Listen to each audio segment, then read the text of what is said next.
Bien chicos, ¿cómo están? Ahora vamos a darle solución a la primera situación mencionada en la plataforma. Sabemos que el tema que nos corresponde a desarrollar es seleccionar el gráfico adecuado para variables cuantitativas, ¿no? Bien, el enunciado dice lo siguiente, ¿no? En el gráfico se muestra la cantidad de habitantes agrupados por edad que había en el país de Chile en el año 95, de acuerdo a las cifras entregadas por el INE, que es el Instituto Nacional de Estadística de ese país. Bueno, nos informan que en el eje Y vamos a ir a colocar, bueno, está colocando la cantidad de habitantes, lo hemos representado en miles, quiere decir que acá hay 200.000, 400.000, 600.000, 800.000, 1.000.000, 1.200.000, 1.400.000 y 1.600.000. Bien, y acá en el eje X está la edad en años, que son los rangos, ¿no? De 0 a 5, de 5 a 10 y así sucesivamente hasta los 85 años. Entonces lo que tenemos que recordar primero, que les había mencionado, es reconocer la variable. Y justo nos piden ahí, ¿no? ¿Qué tipo de variables se representan en el gráfico? Entonces analizamos el eje X, observamos en este pequeño histograma, ¿no? Que son datos numéricos, ¿no? Y son datos, es una variable edad, ¿no? Es la variable de estudiar, y la variable edad, ¿no? Es una variable cuantitativa, pero ¿será discreta o continua? Eso lo vamos a ver en el eje X. En el eje X mencionan que el gráfico de barras, en este caso que está junto, ¿no?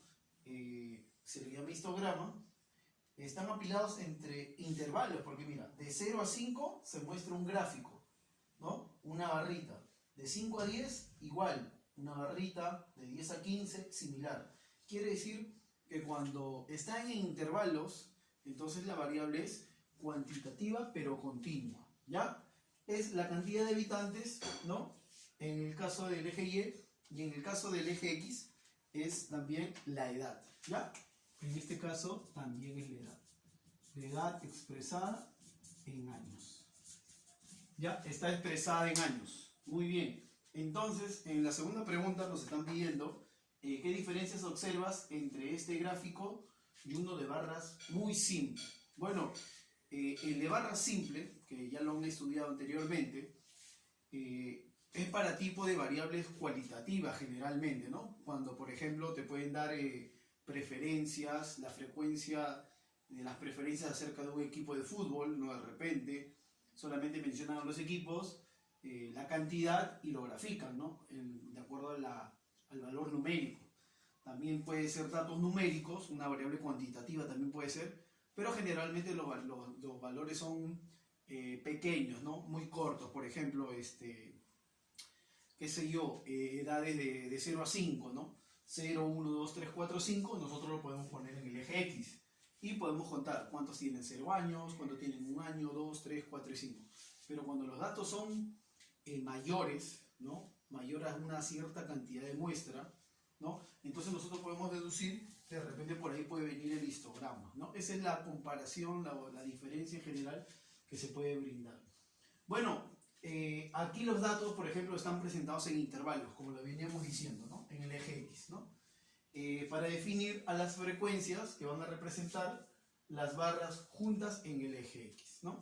Por ejemplo, de 10 a 15 se grafica una barra y muestra un valor numérico de más de 1.200.000 habitantes, ¿no? Que tendrán entre 10 y 15 años. Ese es el análisis en cuanto a un gráfico como el histograma en comparación con un gráfico simple de barras. La siguiente pregunta, ¿qué puedes deducir a partir del gráfico? En conclusión, nosotros podemos deducir, por ejemplo, que la mayor población se puede dar al inicio, ¿no? Al inicio del análisis del gráfico en el eje X, por ejemplo, la población de 0 a 5 años tiene más de 1.400.000 habitantes y de 5 a 10 años más de 1.400.000, pero menor que la cantidad de 0 a 5. O sea, ahí ya nos damos cuenta gráficamente que estas dos barritas son las mayores, ¿no? Entonces podemos deducir que la mayor población en ese año estuvo entre los niños desde los 0 años hasta los menores a 10, ¿no? Y que la vida promedio en esa época, en ese año en particular, era hasta los pobladores de 85 años. Mira, en 85 acabó el estudio, ¿no? De 80 a 85 bajó a grosso modo y llegó a incluso menos de 200.000 personas que habitaban en el país hermano. Bien, esa es la situación número 1 y le hemos dado solución a esta. Muchas gracias.